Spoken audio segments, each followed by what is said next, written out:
Fala pessoal, sejam muito bem-vindos à nossa terceira aula do Workshop Treinador Referência. Essa é uma aula que eu tenho certeza absoluta que vocês vão gostar demais. Tá tudo bem que eu falo isso para quase todas as aulas que a gente faz aqui, mas essa é uma que vocês vão pegar muita aplicabilidade prática, vai ter muita coisa para vocês irem aplicando, sair daqui já aplicando. Então, vocês com certeza vão gostar. Eu sou o professor Renato Benchini aqui da Sítios Consultoria e nós aqui da Sítios, né, essa empresa especializada em capacitar os estudantes profissionais de educação física, estamos aqui nesse evento, no Workshop Treinador Referência, para quê? Para te transformar num verdadeiro treinador referência. Não importa se você é estudante de educação física ainda, se você é profissional recém-formado, se você já tem anos de mercado. A nossa intenção com esse conjunto de aulas que a gente está fazendo para vocês é que vocês passem a sempre otimizar os resultados dos seus alunos, seja a otimização do emagrecimento, da queima de gordura, da manutenção e do aumento da massa muscular, da melhora da performance dos seus alunos, sempre mantendo a segurança máxima na hora da prescrição, ou seja, prescrevendo treinos seguros para o seu aluno e você tendo segurança na hora de prescrever os seus próprios treinamentos. E também o reconhecimento de você como profissional, que você seja reconhecido no seu ciclo social, na academia em qual você trabalha, e também por pessoas que valorizem o seu trabalho. E também a prosperidade financeira, que a gente acha que é um pilar fundamental para quem ama essa profissão, que é educação física, né? Que é ser personal trainer, que é trabalhar como personal trainer, né? Prosperidade financeira faz todo sentido. Afinal, nós fazemos isso por amor. Eu sempre falo isso e volto a repetir, né? Quem faz a educação física faz por amor. Ninguém chega na educação física pensando que vai ter uma vida fácil e vai ser muito mais fácil se fizer educação física, né? Então, se você está aqui, você merece essa prosperidade financeira também. E lembrando que nós já tivemos 2 aulas nesse evento aqui. Na aula 1, nós falamos muito conteúdo legal. Vale a pena você voltar lá e assistir se você ainda não viu essa aula. Nós falamos sobre como que é difícil as pessoas conseguirem emagrecer e a baixa taxa de resultado que nós temos. Atualmente, 4% das pessoas que querem emagrecer, conseguem emagrecer e manter o peso perdido ao longo do tempo. A gente falou das diferenças de métodos de treinamento que existem hoje, alguns mitos aí sobre prescrição de treinos para emagrecimento, a questão multifatorial do emagrecimento em si, a diferença entre perda de peso e perda de gordura, a taxa que você deve perder peso, ou seja, a taxa de perda de peso e perda de gordura que você deve ter. Se você fizer muito rápido, você deixa o seu aluno motivado, ele está vendo o resultado rápido, mas você impacta o metabolismo dele. Se você faz muito devagar, você salva o metabolismo do aluno, mas deixa ele desmotivado porque ele não está vendo tanto resultado. Qual que é o real equilíbrio para você fazer essa taxa de perda de peso? Falamos isso na aula 1. Falamos sobre o balanço energético e também a questão avançada do balanço energético, não só gastar mais e consumir menos, mas o que isso... Como que a gente brinca com os fatores do balanço energético para que a gente consiga otimizar esse resultado, que tipo de gastar mais, que tipo de consumir menos.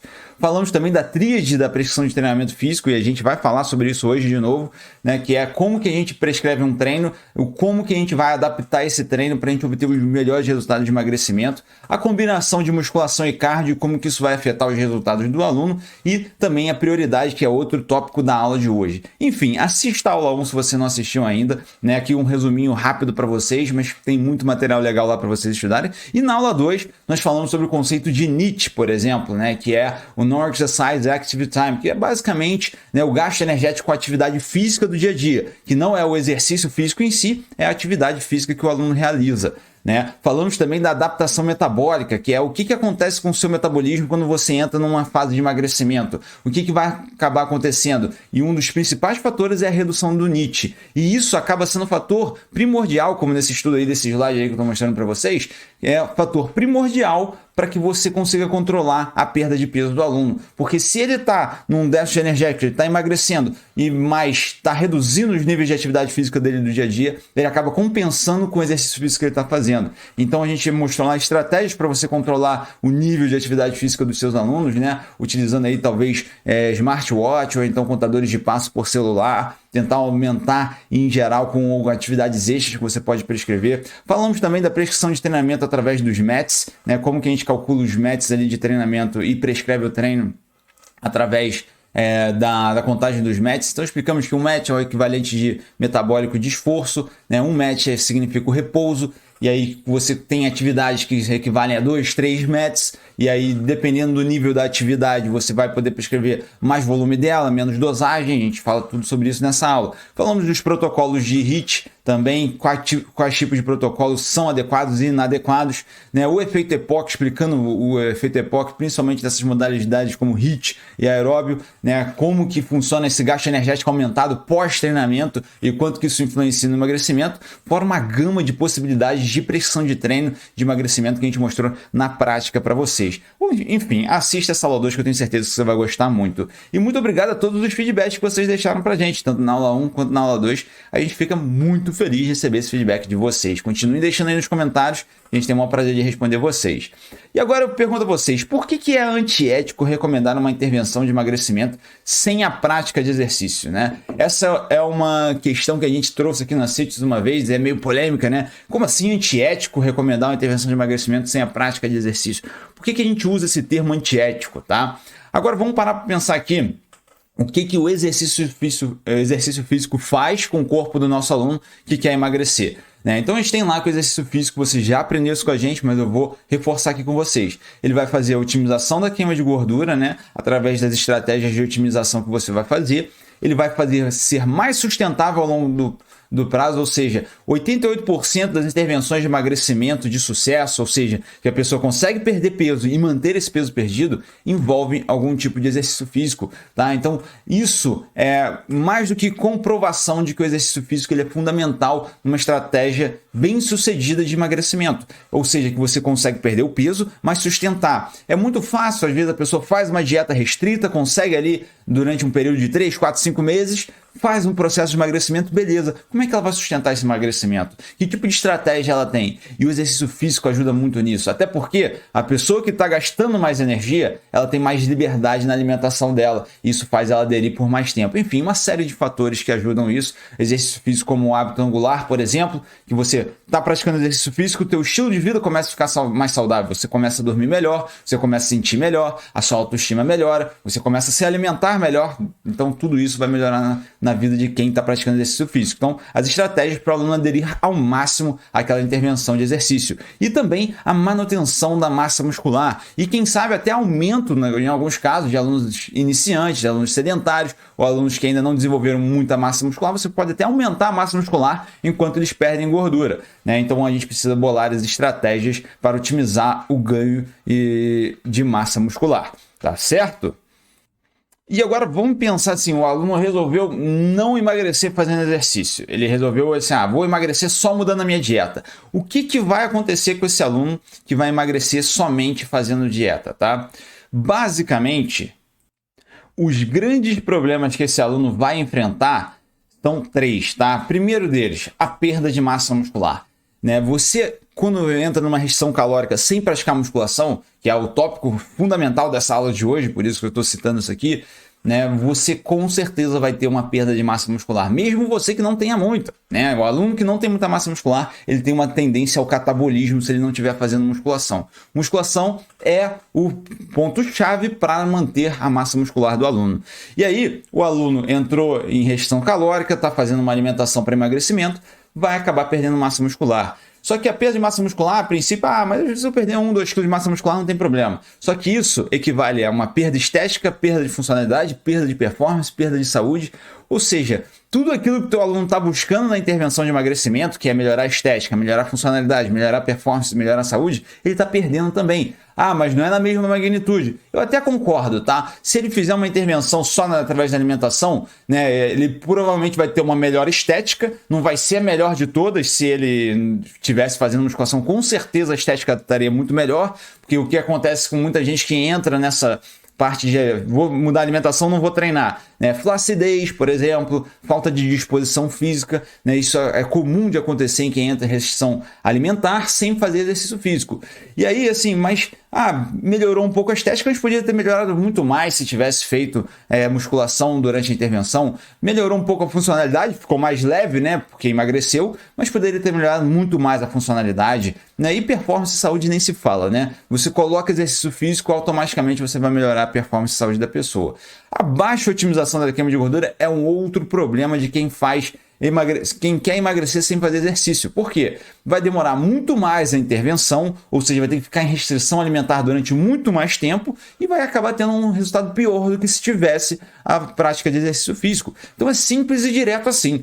Quer fazer emagrecimento só com alimentação, porque tem preguiça de se exercitar, vamos botar assim? Beleza, vai demorar muito mais tempo, vai ter um resultado pior, então no final das contas vale muito mais a pena você investir um tempo ali para o exercício físico. E gente, a gente já tem aí exemplos de programas de treinamento 2, 3 vezes na semana, de 30, 40 minutos, já são excelentes para você otimizar, não otimizar, né? Já são excelentes para você gerar resultado, né? Otimizar é outra história, mas pelo menos 3 a 4 vezes, 2 a 3 vezes na semana já é um bom começo para quem é sedentário, né? Você não precisa de muito tempo dedicado ao exercício físico, né? Quem gosta de praticar, tem o prazer e quer evoluir, otimizar, vamos para 4, 5, 6 sessões de treinamento. Mas aquele que está ainda na dificuldade de aderência, 3 sessões de treinamento, vamos começar do baixo para o maior, né? 3 sessões prescritas, sabe que um dia ou outro vai faltar, vai ficar de 2 a 3 por semana, tá?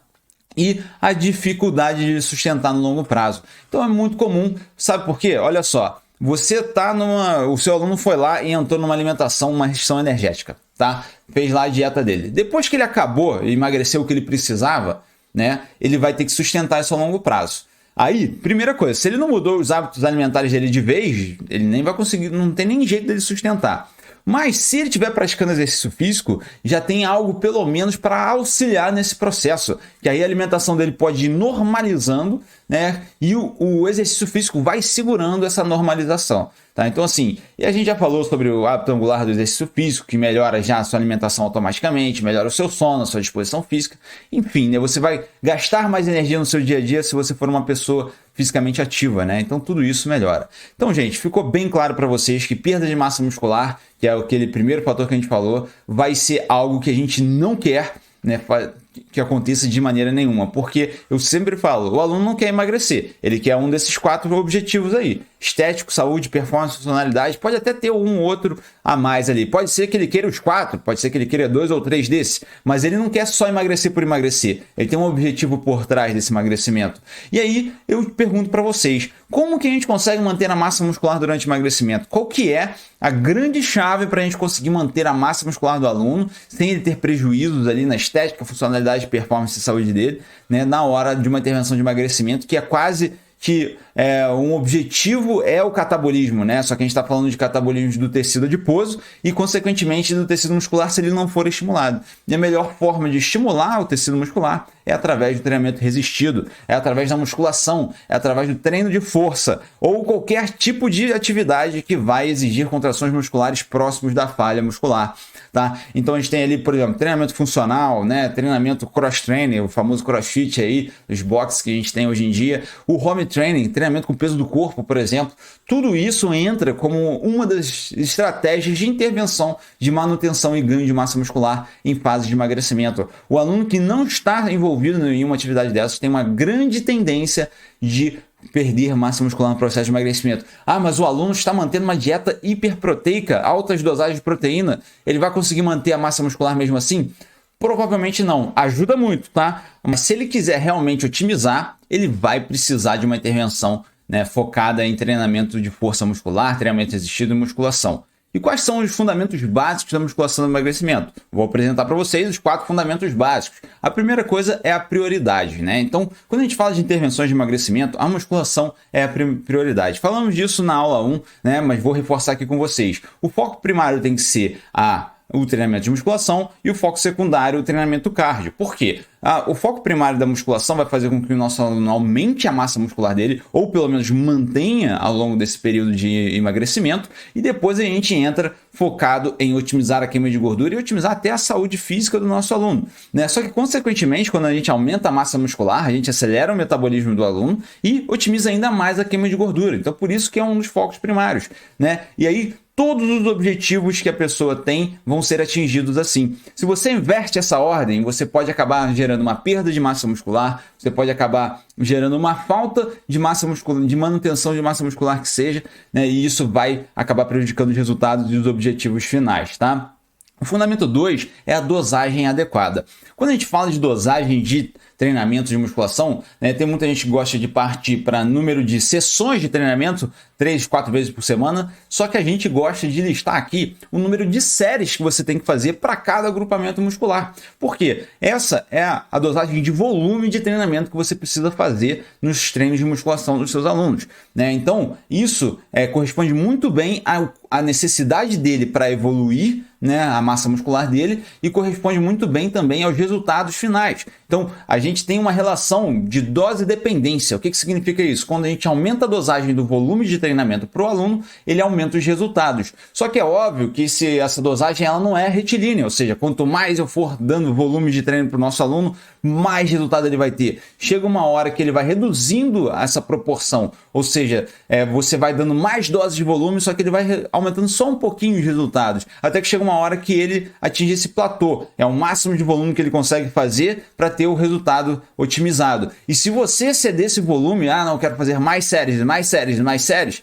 você acaba passando do ponto, vamos colocar assim, tá? E isso pode prejudicar ele gerando uma lesão ou algo do tipo, ou até mesmo atingindo overtraining. É mais difícil, mas é possível também, né? E quando a gente fala de recomendações de volume de treino, a gente tem essa simples e rápida planilha aqui, bem generalista. Por que ela é bem generalista? Porque volume de treino ele é extremamente individual, tá? A gente tem alunos que vão precisar de doses diferentes de volume de treino. Você tem que aprender a calcular isso na prática. Como que eu calculo isso? Eu tenho que avaliar o nível de atividade física dele, eu tenho que avaliar a experiência que ele tem com treinamento de musculação, eu tenho que avaliar o perfil genético que ele tem, então um perfil que tem facilidade de recuperação, né? Vamos supor aqui, por incrível que pareça, vou te dar uma informação chave aqui hoje, né? As mulheres costumam ter uma recuperação melhor do que a dos homens em termos de nível muscular. Como assim, Renato? Mas as mulheres geralmente têm péssimos resultados de musculação. Isso é um mito, tá? A gente vai falar isso na próxima aula, inclusive, mas sem dar muito spoiler, como eu adoro fazer, né? As mulheres têm uma genética muito favorável para recuperação muscular.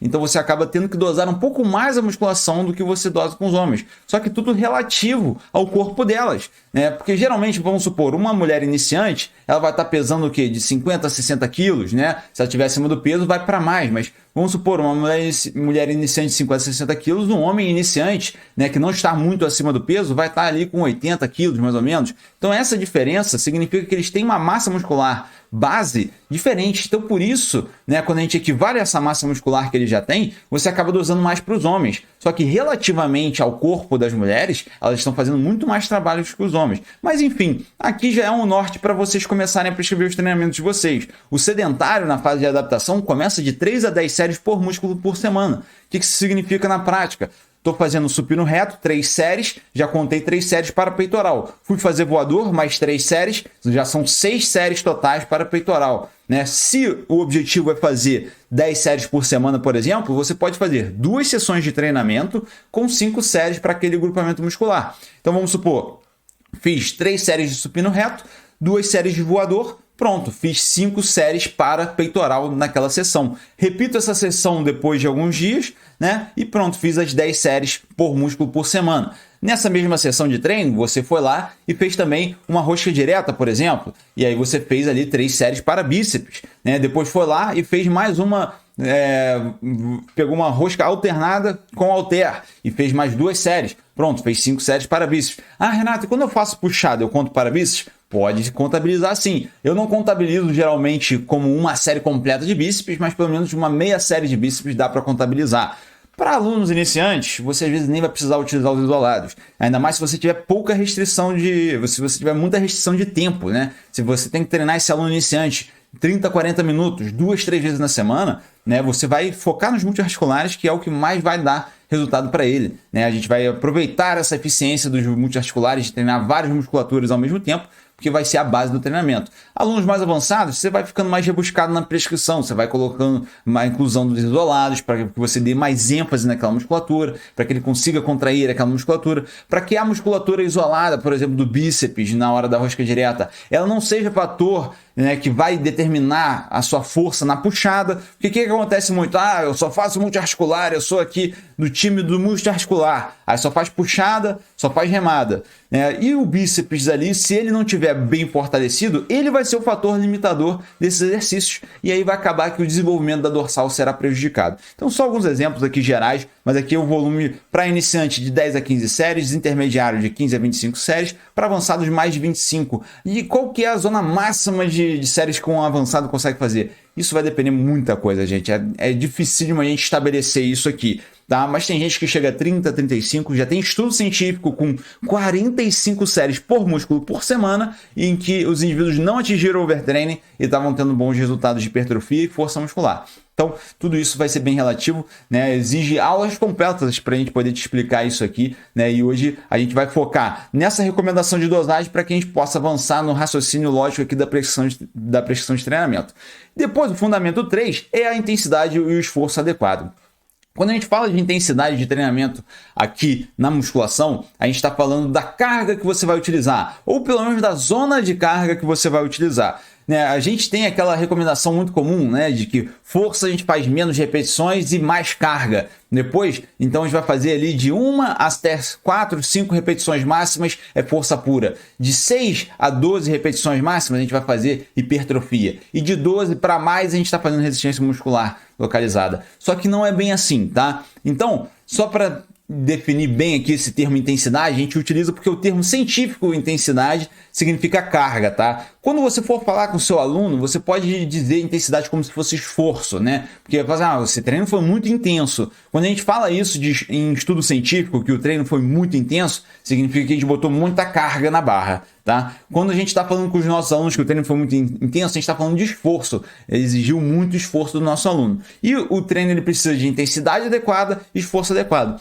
Só que a zona de intensidade que a gente trabalha com os nossos alunos ela é muito grande. A gente vai poder trabalhar em hipertrofia máxima com os nossos alunos, que é o objetivo da manutenção e ganho de massa muscular nessas intervenções de emagrecimento. A gente consegue trabalhar desde uma repetição máxima até 30 repetições máximas, tá? Então, hoje em dia a gente já tem estudo comprovando isso, já tem estudo que comprova que você não precisa trabalhar com uma zona de 8 a 12 repetições máximas para você conseguir ter resultados de hipertrofia otimizado, tá? Porém, sempre recomenda trabalhar nessa zona, mesmo assim, a maior parte do tempo. Você vai ter períodos que você vai trabalhar com 20 repetições máximas, vai ter períodos que você vai trabalhar com 5 repetições máximas, mas sempre se recomenda trabalhar ali de 8 a 12 repetições máximas, porque é uma zona fácil de você chegar até a falha, mais fácil pelo menos do que as outras. Quando você vai atingir até a falha com 5 repetições máximas, por exemplo, é muita carga na barra, muita tensão nas articulações, não é qualquer um que consegue fazer isso. E quando você vai atingir a falha com 30 repetições máximas, arde tanto o músculo do teu aluno que dificilmente ele vai chegar nesse ponto. Ele provavelmente vai parar antes. Provavelmente aquele estresse metabólico excessivo que você está gerando no músculo, ele vai fazer ele querer parar o exercício antes de chegar nas 30 repetições máximas. Então é difícil atingir a falha quando você vai trabalhar com cargas muito baixas, tá? Muitas vezes o seu aluno vai sentir aquele desconforto, vamos supor, pede para ele fazer flexão ao máximo até a falha. Ele vai chegando na 20ª repetição, ele já está sentindo tanta queimação que ele resolve parar. Mas provavelmente ele conseguiria fazer ali 30, 40 em alguns casos, tá bom? Só que aí tem uma outra coisa, a gente falou aqui de intensidade, dá para você trabalhar nessa zona, né? E esforço, quanto de esforço eu tenho que colocar nas minhas séries, né? Aqui na CIT a gente sempre recomenda, sempre próximo da falha ou na falha muscular, tá? Você nunca quer ficar muito longe da falha muscular. Só que o grande problema quando a gente está em intervenções de emagrecimento é que, como a gente está passando por essa restrição energética, você já aprendeu com a gente sobre adaptação metabólica. O corpo entrando no estado de economia de energia. Tudo que ele pode fazer para fazer o corpo economizar energia, ele faz. Então, se o aluno que está em restrição energética durante algumas semanas, ele começa a querer economizar energia, inclusive no treinamento, e gera uma indisposição crônica desse aluno e, consequentemente, o treino começa a ter baixo esforço e, inclusive, costuma fazer o aluno faltar às sessões de treinamento por indisposição. Ele está desanimado, ele não quer mais treinar. Né? Isso vai acabar gerando um catabolismo muscular, porque o corpo pensa assim, pô, se eu não estou exigindo o esforço do meu músculo, né, para que eu vou ficar mantendo essa massa muscular? Ela me exige uma demanda de energia, né? Eu quero mais acabar com essa massa muscular, porque ela faz eu gastar muita energia no dia a dia. Então vai catabolizar o músculo nesse sentido, porque você não está fazendo um treinamento resistido, um treinamento de força, uma musculação em esforço adequado. E aí, catabolizou o músculo, foi perdendo massa muscular, você gera o quê? Uma restrição energética ainda maior, porque aí para conseguir emagrecer, o seu aluno vai ter que restringir ainda mais as calorias. Então o segredo para você resolver toda essa esse ciclo vicioso está num treino bem planejado, ou seja, num treino que exige esforço do aluno, mas um esforço calculado, que ele consiga se recuperar para que ele consiga na próxima sessão fazer aí uma performance boa. Aí, aluno que chega na academia e o personal vai lá e exige ao máximo dele, vai todas as séries até a falha, beleza? Ele, se tiver em restrição calórica, é muito provável que na próxima sessão de treino ele já esteja mais desanimado, mais indisposto, e você começa a perder qualidade de treino aos poucos. E isso parece que é besteira, parece, não, isso é tudo psicológico, mas isso aí vai acontecendo com o aluno ao longo do tempo e às vezes ele nem percebe que ele está perdendo a performance. Se você não controlar muito bem adequadamente as cargas de treino, saber direitinho, meu aluno está fazendo 12 repetições para 30 kg de cada lado no agachamento, e manter essa carga ao longo do tempo, vai chegar um dia que você vai botar lá 30 kg de cada lado, ele vai fazer 8 repetições, porque ele está indisposto, ele não está conseguindo fazer mais. E um aluno que conseguia fazer 12, passa a fazer 8 repetições próximo da falha muscular, vamos colocar assim, ou na falha muscular, né? Você acaba fazendo o quê? Essa perda de esforço vai dando um sinal para o músculo assim, antes ele estava exigindo um trabalho para mim. Se ele não está exigindo o mesmo trabalho que ele sempre exigiu, vamos se desfazer dessa massa muscular que não tem mais sentido de ser mantida aqui. E você acaba tendo um prejuízo na massa muscular, no catabolismo e gerando todo esse ciclo aqui.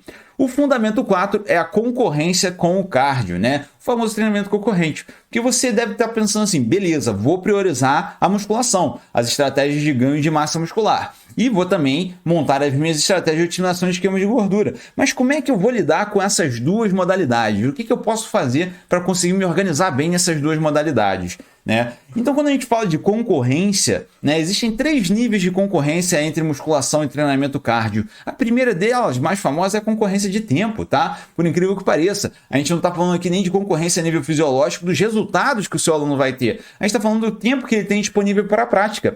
Se o aluno meu chega num processo de emagrecimento e fala assim, eu só tenho tempo para treinar 2 vezes na semana, eu vou dar ênfase muito grande para a musculação. Porque se ele não tem muito tempo para fazer a parte cardio, né, se ele não tem um tempo bom disponível para treinar, a gente tem que focar no que é mais importante, que no caso aqui vai ser a musculação. Então a concorrência de tempo, ela é presente para a maioria das pessoas, porque elas não têm muito tempo dedicado ao treinamento físico, então esse vai ser o primeiro problema que você vai ter que gerenciar. Né? Como que você vai pegar o tempo disponível da prática do teu aluno e distribuir da melhor forma para que ele tenha bons resultados de manutenção e ganho de massa muscular, ao mesmo tempo que ele esteja otimizando a queima de gordura. A segunda concorrência que nós vamos ter ainda não é a nível fisiológico de resultado, mas é um nível fisiológico de fadiga, tá? Isso significa o quê? Controlar a fadiga do seu aluno.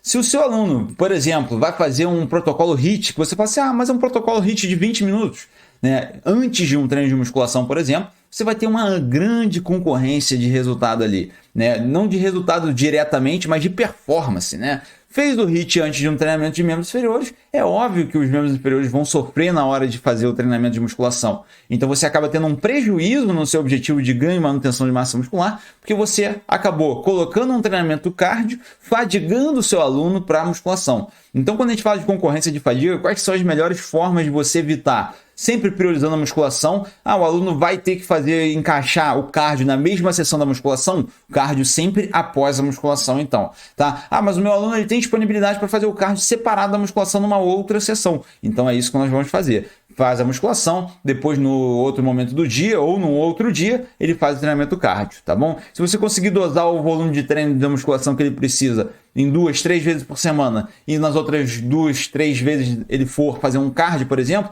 você faz um treinamento de 6 vezes na semana intercalando musculação e cardio. É um exemplo que você pode fazer. Né? O mais importante é pegar aquela dosagem de treino de volume que a gente falou, que você precisa prescrever para o seu aluno, né? Prescrever para ele, né? Ao longo das sessões que ele tem disponível e depois você encaixa o cardio da melhor maneira.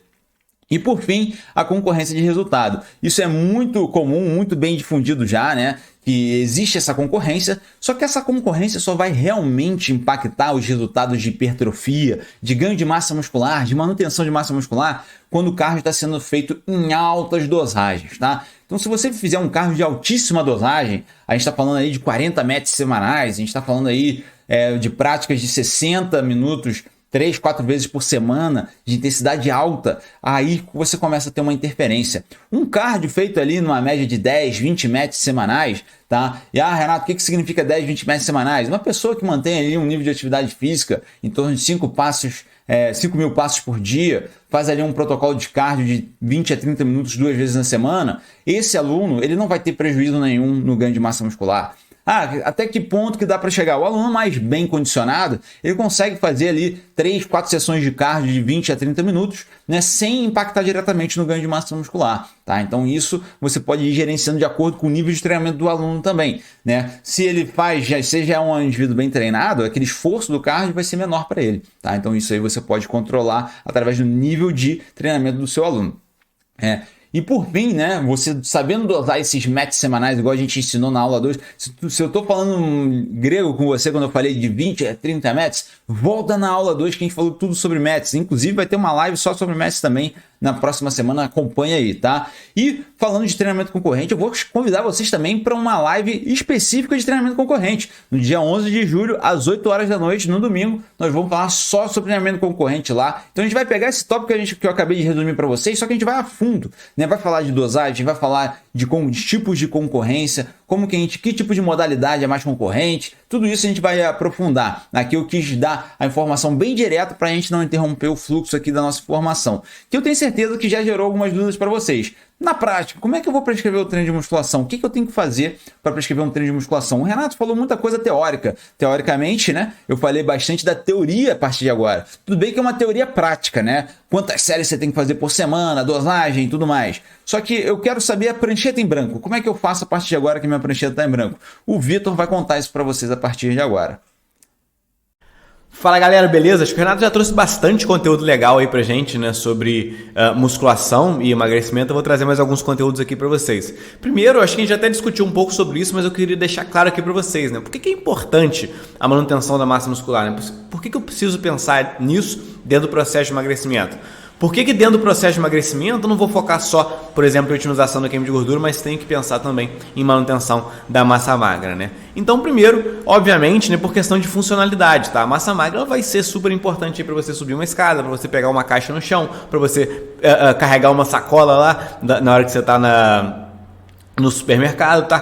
Coisas básicas que eu vejo que às vezes o jovem, né, o adulto de hoje em dia às vezes não pensa, mas que lá na frente com certeza vai fazer diferença, tá? Então esse é um fator que vocês têm que pensar. Não é, poxa, porque agora eu tô jovem, que, poxa, vou perder 2, 3 quilos de massa muscular, tá tranquilo. Cara, mas lá na frente essa conta pode se pagar aí e você vai ter um envelhecimento aí com uma qualidade de vida péssima, tá? Se você perder essa massa muscular. Então esse é um fator importantíssimo que vocês têm que levar em consideração. Além disso, por questão estética, né? Então, assim, uma pergunta boba aqui, né? Qual que você acha que seria mais interessante aqui? Esse do lado de cá, que é o famoso falsa magra, ou do outro lado ali, onde você tem uma massa muscular interessante ali, tá? Então, assim, obviamente isso daí também é super importante, né? Essa questão estética, ela tem que ser levada em consideração, né? Se meu aluno perde muita gordura, mas também perde muita massa muscular, ele fica ali esteticamente num momento que ele também, eu tenho certeza que ele não vai gostar tanto, né? Então, essa questão estética tem que ser levada em consideração. Além disso, a manutenção da taxa metabólica de repouso, né? A gente já sabe aí que a taxa metabólica de repouso, ela representa a maior parte do gasto calórico total. A gente está falando aqui de 60% a 75% do gasto calórico total. E a massa muscular, ela é importante dentro desse processo, né? Porque quanto maior a perda de massa muscular, maior também será aí, menor será o gasto calórico aí da taxa metabólica de repouso, tá? E será que a massa muscular é importante na taxa metabólica? O pessoal tem sempre essa discussão aí é gigante, enorme aí, demora anos, tá?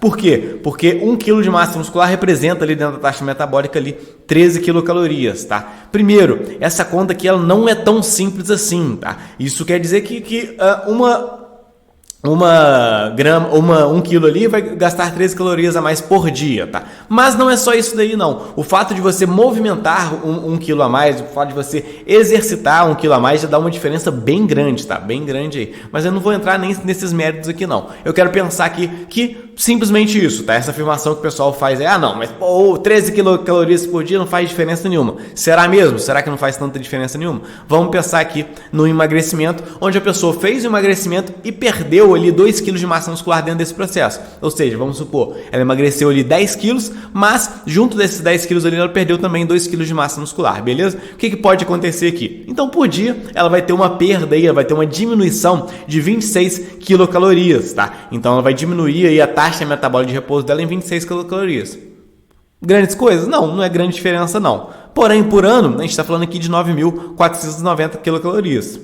É muita coisa? Não sei, vamos ver aqui. Em 10 anos, a gente está falando aqui de 94.900 quilocalorias. O que quer dizer 94.900 quilocalorias? Tá? A gente está falando aqui de 12 quilos de gordura, tá? 12,32 ali quilos de gordura. Ou seja, o fato dela perder 2 kg de massa muscular diminuiu a taxa metabólica de repouso e fez com que ela tenha ali uma menor capacidade de perder gordura, que no caso poderia ser 12 kg de gordura. Ou seja, essa diminuição ali da taxa metabólica de repouso é algo que acontece, cara, você não modifica nada no seu dia a dia ali, tá? Você apenas está perdendo ali essa taxa metabólica de repouso. E com isso você pode perder ali a capacidade de perder aí uma quantidade bem grande de gordura, tá? Então assim, a gente tem que pensar, quando a gente pensa em emagrecimento, a gente pensa em sustentabilidade, a gente já discutiu sobre isso. Eu não quero que o meu aluno emagreça agora e pronto. Emagreceu, consegui que o meu aluno emagreça 20 quilos aqui. Semana que vem aqui ele já engorda um pouquinho. Daqui um mês mais um pouquinho. Daqui um ano ele já engordou todos os 20 quilos de novo. Não, obviamente que não. Eu quero que o meu aluno emagreça e consiga ter uma manutenção dessa perda de peso. Ou seja, ele consiga uma sustentabilidade desse emagrecimento. Isso é fundamental que ocorra. A gente até discutiu sobre isso também. Então, se eu tenho algo que vai atrapalhar meu aluno lá na frente, com certeza isso não é tão interessante. Então, por isso que a manutenção da massa magra é fundamental, tá? E é importante também, isso é muito claro aí pra gente, que já ocorre uma perda de massa muscular aí naturalmente, tá? Então, com o avançar da idade, a gente já tem uma perda de massa muscular de 3 a 8% aí por década, tá? Se eu acelero isso através aí de um emagrecimento mal feito, de um emagrecimento sem manutenção da massa magra, isso com certeza vai ser um ponto ruim aí, tá? Se eu acelero esse processo aí de perda de massa muscular, com certeza isso não vai ser interessante. Eu tenho que fazer exatamente o caminho contrário. Eu tenho que tentar ter uma manutenção dessa massa magra aí e, inclusive, ganhar massa magra durante todo esse processo aí para quando chegar lá na frente, lá mesmo com uma perda natural, tá? Não seja algo tão importante assim que, de novo, vai influenciar fortemente aí na funcionalidade, principalmente na qualidade de vida que você vai ter com o avançar da idade, beleza? Então, a perda de massa muscular vai comprometer a sustentabilidade, né? Acho que isso daqui já ficou bem claro para vocês aí.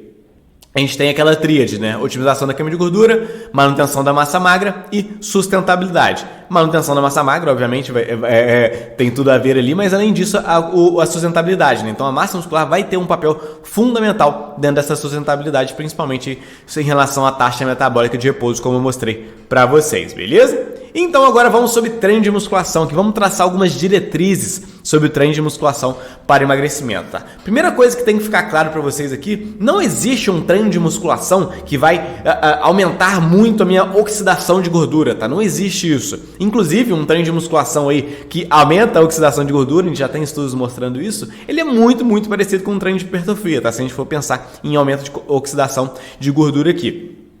Então, se eu penso em manutenção da massa magra e penso em oxidação de gordura, um treino de musculação ele vai ser muito parecido com um treino de hipertrofia, tá? Ele vai ter pouca diferença ali de um treino de hipertrofia. Ou seja, a gente está falando aqui de volume alto e intensidade alta. A gente tem que trabalhar com volume alto e intensidade alta. E lembrando que essa questão de interdependência, volume e intensidade da musculação não acontece, tá? Exatamente porque a gente tem um intervalo de descanso ali, beleza? Então a gente vai trabalhar com volume alto e intensidade alta. A gente basicamente vai trabalhar com um treino bem otimizado aqui para o emagrecimento, mas também pensando em hipertrofia, porque a gente está pensando em manutenção da massa magra. Então, os estudos que eu vou mostrar para vocês aqui, as diretrizes, são muito voltadas para hipertrofia, porque a gente não tem diretrizes específicas para emagrecimento, tá? Mas vão ser muito parecidos um treino do outro aí, beleza? Então, lembrando aqui, tá? Essas são as variáveis que a gente tem que pensar aqui dentro de um treino de musculação voltada para o emagrecimento, também para hipertrofia. Aderência, volume, intensidade, frequência, progressão, seleção de exercício, descanso, contração e periodização, tá? A gente vai basicamente aqui passar por cada um deles aqui, tá? A aderência, acho que a gente já falou pra caramba sobre isso, eu nem vou dedicar muito tempo a falar sobre aderência aqui não, mas basicamente você precisa montar um treino que o seu aluno vai gostar de fazer, tá? Então, poxa, pensar nisso o tempo todo na hora da prescrição do treino. O que será que meu aluno vai gostar de fazer? O que será que ele vai aderir mais na hora que eu prescrever esse treino, tá? Isso daí vai ser fundamental para você passar para o seu aluno. Então, primeira coisa, volume de treino, tá? Essa é a principal variável quando o assunto é hipertrofia e emagrecimento dentro da musculação. Volume de treino. Duas formas que a gente tem de calcular volume de treino aí, séries de repetições vezes carga ou tempo sob tensão. A gente vai vai aprender aqui como fazer com cada um delas, tá? Primeira coisa, quantas séries por semana fazer? A gente tem esse estudo do Schoenfeld aqui que mostra que pelo menos 10 séries por semana por grupamento muscular é o ideal aí quando o assunto é manutenção da massa magra, tá? Então, basicamente, a gente vê ali que o volume é dose dependente, tá? Quanto mais volume de treino, mais manutenção da massa magra, mais hipertrofia a gente vai ter, tá? E isso é legal porque exatamente por isso que o volume é a principal variável, tá? Porque ele é dose dependente. Quanto mais volume eu fizer aqui, mais resultados eu vou conseguir ter, tá? Então por isso que a gente tem que trabalhar forte aí com o nosso volume de treino, tá? Número de repetições, Vitor, com qual número de repetições eu vou trabalhar aí, tá? Então tem esse estudo aqui bem legal, né? Qual que é os resultados de hipertrofia comparando aí 25 a 35 repetições com 8 a 12, tá? E basicamente a gente tem aqui os mesmos resultados, tá? Então quando a gente pensa em manutenção da massa magra aqui, a gente tem um range ali, né?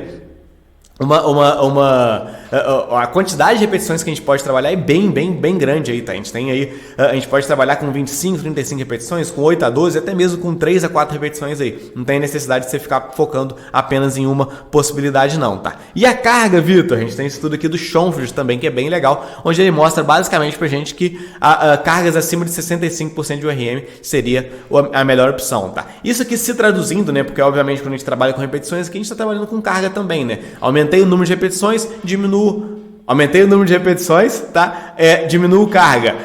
Quase que eu falei besteira aqui, tá? Diminuo o número de repetições, aumentei carga, tá? Então eles são aqui equivalentes aqui. Quando eu falo de 65% de URM, eu tô falando basicamente aqui de 15 repetições máximas ou menos, tá? Então eu vou trabalhar com 3, 4, 5 até 15 repetições máximas. Está encaixando bem aqui dentro desse aumento de 65% de URM, beleza? A gente pode chegar até mais aí com cargas menores e mais repetições, como a gente já viu no outro estudo aqui, mas eu dou preferência para 15 repetições ou menos, beleza? Ir até a falha ou não, essa é uma outra dúvida aí que o pessoal sempre traz pra gente também, uma dúvida pertinente que a gente deve discutir também. E basicamente a gente tem estudos já mostrando que não ir até a falha é mais interessante que quando o assunto é manutenção da massa muscular, tá? Não existe a necessidade de a gente chegar até a falha. É interessante que a gente chegue próximo a ela. Então você chegar ali, poxa, eu consigo fazer 10 repetições máximas aqui com essa carga aqui, eu vou colocar ali, eu vou fazer 8, 9 repetições máximas ali, beleza? E a frequência de treino, né? Como que eu vou trabalhar a frequência de treino? Lembrando, sempre que quando a gente fala de frequência de treino, a gente está falando aqui por grupamento muscular, tá? Então, quantos treinos eu vou fazer para cada grupamento muscular ali ao longo da semana? Esse estudo aqui do Schoenfeld mostrou ali que a gente fazer uma frequência maior é mais interessante, tá? Mas logo depois eles fizeram uma outra meta-análise mostrando que não tem tanta diferença assim. Nós aqui da CITES preferimos fazer frequências maiores, tá? Então eu gosto de prescrever para o meu aluno, às vezes uma frequência, lembrando, por grupamento muscular. Então, poxa, pro bíceps, como que eu gosto de fazer? Pro tríceps, como eu gosto de fazer? Normalmente eu gosto de dar pelo menos 2 estímulos por semana ali. Eu vejo que se encaixa muito melhor aí para a grande maioria dos alunos, tá? Porque às vezes quando você faz uma vez por semana só, você tá jogando ali as fichas muito em um treino só. Então, assim, aquele treino muitas das vezes ele não vai sair com a melhor qualidade possível. Na maioria das vezes ali, se acontecer alguma coisa, naquele dia meu aluno não estava tão bem, você pode perder esse treino aí, vai treinar de novo só na outra semana. Então eu gosto de espalhar mais essa frequência de treino, fazer 2, 3, às vezes até 5, 6 vezes por semana aí num treino full body, tá? Então você fazer uma frequência maior aí é algo que a gente gosta de fazer. Mas se o volume for equalizado aqui, não tem tanta diferença assim não, beleza? Manipular a frequência de treino é a forma mais fácil que a gente tem de manipular o volume de treino, tá? Isso daqui é importante falar também, que de novo é a principal variável. Então uma das formas mais fáceis que eu tenho de manipular o volume de treino é aumentando a frequência. Então um aluno meu ali tá treinando 3 vezes por semana comigo e cara, eu preciso aumentar o volume de treino com ele tá difícil aqui, eu preciso subir um grau, tá no volume de treino, cara, eu pego aqui e aumento a frequência de treino. Eu boto uma sessão a mais de treino aqui e trabalho com 4 dias de treino aí ao longo da semana. É uma possibilidade que a gente tem de fazer, tá? Então isso é importante de deixar claro também. Progressão de cargas, tá? Também é fundamental dentro do processo aí de manutenção da massa magra. Iniciantes aí tentar a cada sessão aumentar um pouquinho ali a carga do treino. Intermediários de semana em semana e avançados de mês em mês aí, tá? Essa progressão de cargas a gente sempre tem que lembrar disso, isso sempre vai ser importante pro nosso aluno também, tá? Outra dúvida muito comum aqui que sempre chega, né? Quais exercícios eu devo utilizar? Quais são os melhores exercícios aí para esse treino de emagrecimento, para esse treino de manutenção da massa magra do meu aluno ali, tá? Tem que pensar em 3 fatores aqui: objetivo, necessidade e limitação, tá? Quais são os objetivos do seu aluno, quais são as necessidades dele e quais são as limitações que ele tem. Então, poxa, Meu aluno tem um objetivo de manutenção da massa magra aqui e de priorizar, por exemplo, os músculos do tronco, tá? Costas, por exemplo, e peitoral. Cara, se ele pretende priorizar essas musculaturas, eu vou focar mais nisso, vou fazer um volume de treino maior para isso, eu vou começar o meu treino sempre com esses, tá? Ah, não, ele tem uma necessidade de aumentar mais o bíceps em comparação aqui com outros grupamentos. Eu vou trabalhar em cima disso. Ah, não, ele tem uma limitação de ombro, tá? Eu preciso em alguns graus do ombro aqui, eu não posso atuar. Então a gente vai pensar nisso na hora da prescrição de treino. Então tudo isso vai interferir nos exercícios que eu vou selecionar, tá? É importante deixar claro isso com vocês. Além disso, é importante também que a gente vai utilizar tanto exercícios multiarticulares quanto monoarticulares, tá? Existe às vezes, tem gente, ah, não, só os multiarticulares funcionam. Não, gente, esquece isso. Os monoarticulares também vão ser fundamentais, principalmente para a gente ter ali uma manutenção da massa muscular mais homogênea, tá? Quando o assunto é treino de musculação e emagrecimento, na grande maioria das vezes você vai ter uma quantidade menor de treino do comparado ali quando o objetivo é hipertrofia. Deu para entender aqui? Então, por exemplo, eu chego para um aluno que quer hipertrofia, cara, ele vai dedicar totalmente ao treino de musculação. Quando ele quer emagrecimento, eu vou também trazer um treinamento aeróbio para ele. Com isso, a partir do momento que eu trago também um treinamento aeróbio para ele, eu vou ter um menor tempo de treino para atuar com o meu aluno. Neste caso, obviamente, priorizar exercícios multiarticulares que vão trabalhar com mais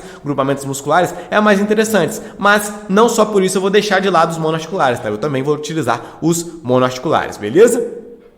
Qual ordem de exercícios eu vou trabalhar? Também dúvida muito comum que chega aí pra gente, tá? Basicamente, comece com os exercícios que você pretende priorizar naquele treino, tá? Então, poxa, meu aluno é um treino full body, tá? Vou trabalhar o corpo todo do meu aluno ali. E dentro de um treino full body, ele precisa priorizar membros inferiores. Cara, eu vou começar com membros inferiores, tá? Dentro dos membros inferiores, ele quer priorizar, ele acha mais importante, ele gosta mais ali dos quadríceps. Eu vou começar com os quadríceps. Ou não, eu vejo ali que, analisando ali, ele tem um pouco de deficiência de força ali e também de hipertrofia, de manutenção da massa magra na parte posterior da coxa. Eu vou começar na parte posterior da coxa, tá? Não existe regra aqui de, começa com multiarticulares, não, começa com grandes grupamentos, não, esquece, tá? Os exercícios ali, qual que vai ser a ordem ali, é através de prioridades, tá? Qual é o objetivo do seu aluno e através desse objetivo ali você vai traçar essas prioridades, beleza? Ficou claro?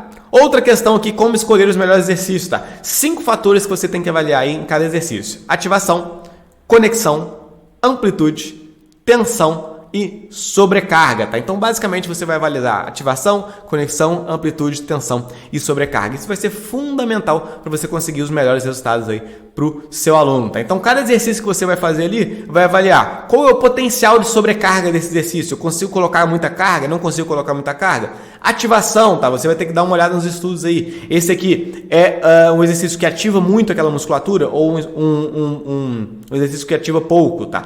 Conexão. O meu aluno, ele consegue realmente se conectar com aquele grupamento naquele exercício? Então, poxa, glúteo. Será que o meu aluno ele consegue se conectar bem ali na hora do agachamento? Né? Tem alunos que sim, tem alunos que não, tá? Então, por exemplo, tem aluno que tá fazendo ali o supino, cara, ele tá sentindo pra caramba o peito, tem aluno que tá sentindo absolutamente nada. Então, esse grau de conexão também é um fator importante na hora de você escolher o exercício. Amplitude. Qual é a amplitude daquele grupamento muscular dentro daquele exercício ali? É uma amplitude maior? É uma amplitude menor? De preferência aí, trabalhar com amplitudes maiores. E tensão.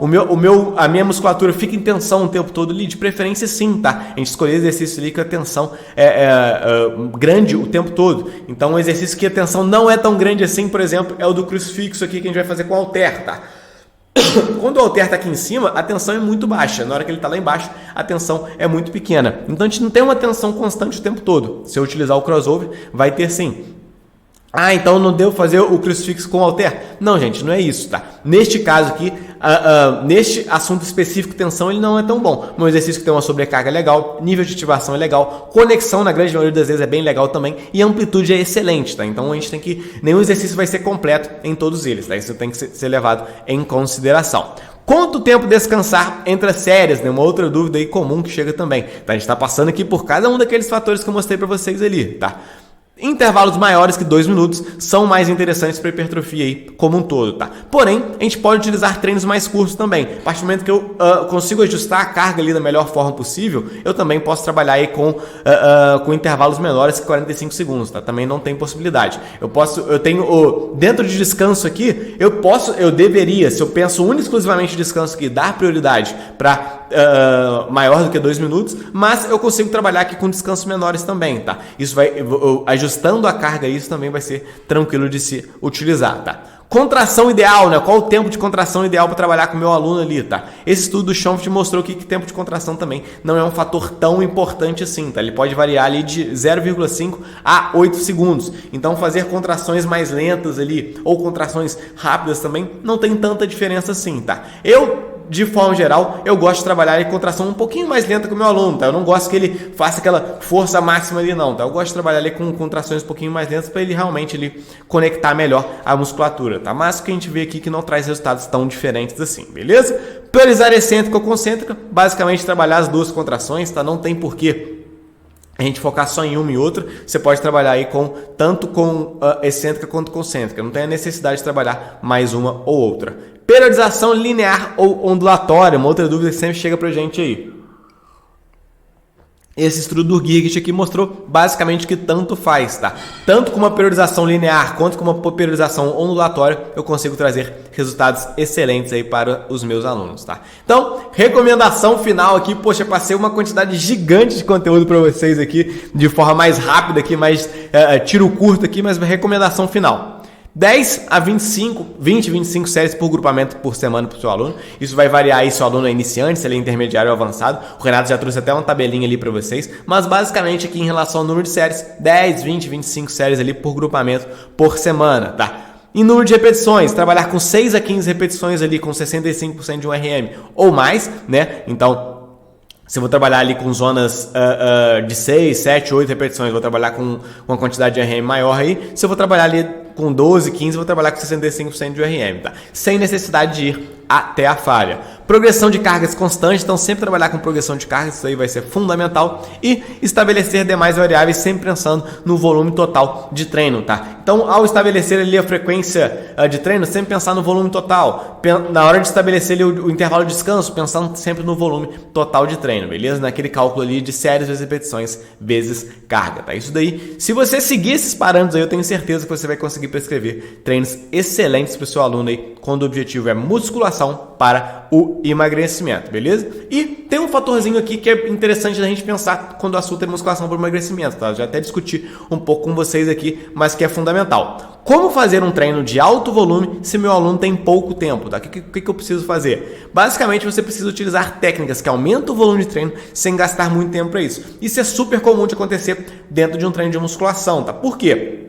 No treino de musculação voltado para o emagrecimento, como eu já discuti com vocês aqui, na grande maioria das vezes, meu aluno não tem tanto tempo para fazer esse treino aí. E para eu encaixar aquele volume de treino dentro desse pouco tempo, na grande maioria das vezes eu vou precisar utilizar algumas técnicas que aumentam o meu volume de treino sem gastar muito tempo para isso. Quais técnicas são essas? Utilizar aí treinos bisete, tá? Seja eles como alternado por segmento, seja ele antagonista, agonista, seja eles aí pré-exaustão, pós-exaustão. Técnicas de bisete aí sempre vão ser bem-vindas aqui quando o objetivo é musculação para emagrecimento. Trisete também, tá? Então, quem não sabe, né? Bisete seria basicamente você fazer ali 2 exercícios seguidos sem intervalo de descanso entre eles. Trisete também, 3 exercícios seguidos sem intervalo de descanso entre eles, também é uma possibilidade bem legal. Fazer o famoso drop set aí, tá? Onde você vai fazer ali uma série, chegando próximo à falha, diminui a carga ali, 20, 30% da carga, faz mais uma série até a próxima falha, diminui 20, 30%, faz mais uma série até a próxima falha aí. O drop set também é uma possibilidade bem legal de vocês utilizarem ali, onde você consegue fazer um volume maior, gastando menos tempo, tá? E strip set, que é uma variação aí do drop set, tá? Uma possibilidade legal de vocês utilizarem aí também. Seria basicamente fazer a mesma coisa aqui, só que, cara, com mais drops ali, tá? Você vai fazer ali, você vai diminuindo as cargas até chegar um momento que você faz sem carga nenhuma. Então, poxa, peguei ali 10 quilão ali na rosca direta, tirei 2 quilinhos, fiz mais repetições máximas aí, tirei mais 2 quilinhos de cada lado, repetições máximas, mais 2 quilinhos de cada lado, repetições máximas até chegar no momento que você está fazendo sem nada, tá? Na grande maioria das vezes eu não prescrevo esse strip set, eu uso ele aí em momentos específicos. Poxa, meu aluno não tem tempo para fazer mais exercício aqui. Aí eu vou lá e utilizo o strip set, tá? O aluno liga para mim, Vitor, eu tenho 10 minutos para fazer meu treino aqui que é de 40 minutos. Aí a gente dá uma variada aqui e coloca um strip set naquele dia ali, tá? Então assim, eu utilizo ele em momentos específicos. Assim como eu faço com o Giant Set também, tá? Que basicamente o Giant Set seria ali você fazer 4 ou mais exercícios ali no estilo de B-set, Tri-set, tá? Naquela mesma ideia. Você fazer exercícios seguidos para o mesmo grupamento ali, seguidos, sem parar, tá? Então, poxa, eu faço 7 exercícios seguidos sem descanso entre eles, seria um Giant Set. Utilizo ele da mesma forma que o Strip Set, tá? Em momentos muito específicos aqui que o meu aluno tem pouquíssimo tempo para treinar, e aí eu vou lá e coloco um Giant Set, beleza? E um fator importante aqui, Vitor, você passou para mim aqui tudo sobre musculação, né? Então, beleza, musculação interessante para manutenção da massa magra, pode também trabalhar ali na oxidação de gordura, né? Vai trabalhar na oxidação de gordura e também vai trabalhar aí na sustentabilidade. Então, vou utilizar só a musculação? Acho que não, tá? Acho que essa não é a melhor opção. Esse estudo aqui traz essa ideia bem legal pra gente, tá? Resultados após 22 semanas aqui, utilizando apenas aeróbio, utilizando apenas musculação ou utilizando musculação mais aeróbio. Fazendo apenas o aeróbio, a gente teve uma perda de circunferência aqui de 8,7 e peso total 6,6. Apenas a musculação, 8,3 de circunferência total e 4,6 de peso ali. Utilizando musculação mais o aeróbio, a gente teve aqui um perda de circunferência abdominal melhor e também de peso total melhor, tá? Circunferência abdominal 9,6, peso total 8,5, tá? Então, quando o objetivo aqui é emagrecimento, cara, você vai utilizar musculação mais aeróbio na grande maioria das vezes. Por que na grande maioria das vezes e não sempre, Vitor? Porque, obviamente, vai depender do seu aluno, tá? Se o seu aluno ali ele gosta mais de fazer o aeróbio, ele odeia fazer a musculação, obviamente você não vai tentar forçar a musculação com ele, ou até mesmo o contrário. Se o aluno adora fazer musculação e odeia o aeróbio, não tem por que você forçar o aeróbio ali com ele também não, tá? Mas a grande maioria das vezes a gente vai tentar trabalhar tanto musculação quanto aeróbio com o nosso aluno. E o Renato vai trazer um pouco desse planejamento também lá na nossa aula 4 com vocês, beleza? Então, sobre musculação de forma geral é isso. Vou passar rapidamente aquele cronograma do evento para vocês também para falar das próximas aulas que vem aí, beleza? Já foi ao ar aí nossa aula 1, nossa aula 2 e nossa aula 3. Amanhã, dia 8 de julho, vai ao ar nossa aula 4, tá? Que a gente vai trazer estratégias de treino, planejamento de treinos para emagrecimento. Sexta-feira aí tem a nossa live às 20 horas lá no Instagram, tá? Então as lives são no Instagram. Diferente das aulas aqui, beleza? Então nossa aula lá no nosso Instagram é sobre atividade física. Sabadão ali, como se tornar uma referência, a gente tem uma live bem legal no sábado às 20 horas também. Domingão, vão abrir as inscrições aí da Citrus Trainer Pro, tá? Então a Citrus Trainer Pro abre as inscrições aí no domingo às 8 horas. A gente vai falar mais sobre ela aí. Se você quer ter um conhecimento mais avançado sobre emagrecimento, eu recomendo fortemente que você se inscreva lá com a gente, tá? E também no domingo a gente vai ter live também, tá? Então vai ter aula de manhã e vai ter live aí sobre treinamento concorrente às 20 horas. Na segunda, live sobre HIIT. Na terça ali, live sobre match. Na quarta, live sobre home training. E dia 15 ali, live sobre otimização do treino, tá? Tudo isso vocês vão ter acesso aí com a gente. Todos às 20 horas. E quem quer emitir o certificado desse evento aqui gratuito, dos dias 12 a 15 de julho a gente vai liberar ali pra vocês, beleza? Desculpa aí, tá, galera? Fui falando muito rápido aqui. Acabei tendo que tossir aqui. Tira um print aqui para você não perder nenhuma aula. Lembrando, para ter acesso ao certificado, você precisa aqui pegar o guia de implementação e fazer as tarefinhas ali no link da descrição. E vejo vocês ali na nossa aula 4. Valeu, pessoal. Até a próxima.